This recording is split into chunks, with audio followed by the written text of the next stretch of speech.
ನಮಸ್ಕಾರ ವೀಕ್ಷಕರೇ, ನಿಮಗೆಲ್ಲರಿಗೂ ನಮ್ಮ ಚಾನಲ್ಗೆ ಸ್ವಾಗತ. ಭಾಗ್ಯಲಕ್ಷ್ಮಿ ಧಾರಾವಾಹಿಯ ಮಂಗಳವಾರದ ಸಂಚಿಕೆಯಲ್ಲಿ ಮನೆಯಲ್ಲಿ ಕೈತುತ್ತು ಊಟದ ಸರ್ವಿಸ್ ನೀಡುವ ಉದ್ದೇಶದಿಂದ ಅದಕ್ಕಾಗಿ ಫುಡ್ ಲೈಸೆನ್ಸ್ ಪಡೆದುಕೊಳ್ಳಲು ಮುಂದಾಗಿದ್ದಾಳೆ. ಆದರೆ ಅವಳಿಗೆ ಅಲ್ಲಿಯೂ ಅಡ್ಡಿಪಡಿಸಲು ಕನ್ನಿಕಾ ಪ್ಲಾನ್ ರೂಪಿಸಿದ್ದಾಳೆ. ಇದೇನು ಎಂದು ತಿಳಿದುಕೊಂಡು ಬರೋಣ. ಈ ವಿಡಿಯೋವನ್ನು ಸ್ಕಿಪ್ ಮಾಡದೆ ಕೊನೆ ತನಕ ನೋಡಿ. ಹೌದು ವೀಕ್ಷಕರೇ, ಭಾಗ್ಯಲಕ್ಷ್ಮಿ ಧಾರಾವಾಹಿಯ ಮಂಗಳವಾರದ ಸಂಚಿಕೆಯಲ್ಲಿ ಭಾಗ್ಯ ಮನೆಯಲ್ಲಿ ಊಟ ತಯಾರಿಸಿ ಅದನ್ನು ಫುಡ್ ಇನ್ಸ್ಪೆಕ್ಟರ್ ಬಳಿಗೆ ಪರೀಕ್ಷೆಗೆ ತೆಗೆದುಕೊಂಡು ಹೋಗಿದ್ದಾಳೆ. ಅಲ್ಲಿ ಅವಳು ಹೋದಾಗ ಮನೆಯಲ್ಲಿ ಸೀಸ್ ಮಾಡಿಕೊಂಡು ಅಧಿಕಾರಿಗಳು ತೆಗೆದುಕೊಂಡು ಬಂದಿದ್ದ ಊಟದ ಡಬ್ಬಿಯನ್ನು ಅಲ್ಲಿನ ಸಿಬ್ಬಂದಿ ಸವಿಯುತ್ತಿರುವುದು ಕಾಣಿಸುತ್ತದೆ.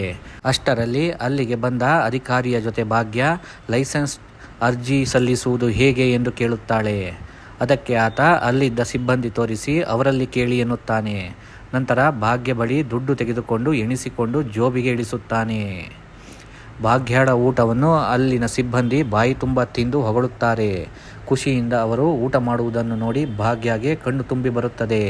ಅಲ್ಲದೆ ಸಿಬ್ಬಂದಿ ಅಧಿಕಾರಿಯ ಬಳಿ ಊಟ ತುಂಬ ಚೆನ್ನಾಗಿದೆ, ಇದನ್ನು ಪರೀಕ್ಷೆ ಮಾಡದೆಯೇ ಲೈಸೆನ್ಸ್ ಕೊಡಬಹುದು, ಈ ಊಟದಲ್ಲಿ ಯಾವುದೇ ತಪ್ಪಾಗಿಲ್ಲ ಎಂದು ಹೇಳುತ್ತಾರೆ.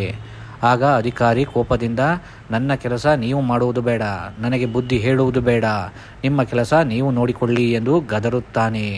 ಅಲ್ಲದೆ ಭಾಗ್ಯ ಕೊಟ್ಟ ಊಟದ ಡಬ್ಬಿಯನ್ನು ಇವತ್ತು ಹಾಗೆಯೇ ಉಳಿಸಿಕೊಂಡಿರಿ, ಪರೀಕ್ಷೆಗೆ ಕಳಿಸಬೇಡಿ ಎಂದು ಕೂಡ ಹೇಳುತ್ತಾನೆ.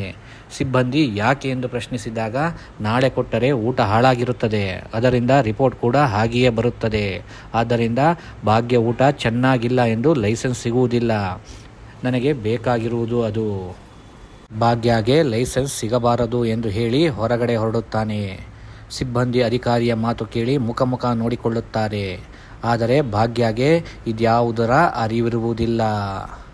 ಇತ್ತ ಆಫೀಸ್ನಲ್ಲಿ ಭಾಗ್ಯಳ ಕೈತುತ್ತು ಊಟವನ್ನು ಅರಿಯದೆ ತಿನ್ನುತ್ತಾ ಹೊಗಳುತ್ತಾ ತಾಂಡವ್ ಹೊಟ್ಟೆ ತುಂಬ ಊಟ ಮಾಡಿದ್ದಾನೆ.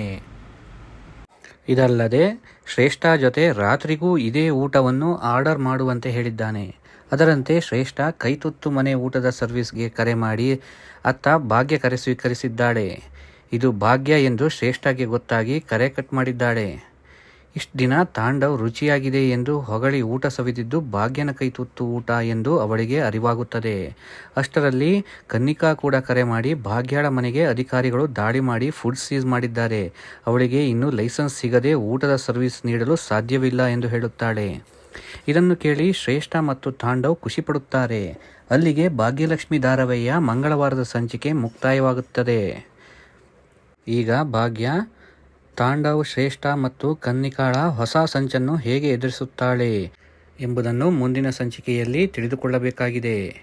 ಈ ವಿಡಿಯೋ ನಿಮಗೆ ಇಷ್ಟವಾದಲ್ಲಿ ನಮ್ಮ ಚಾನಲನ್ನು ಫಾಲೋ ಮಾಡಿ. ನಿರಂತರ ಅಪ್ಡೇಟ್ಗಾಗಿ ಬೆಲ್ ಬಟನ್ ಒತ್ತಿರಿ.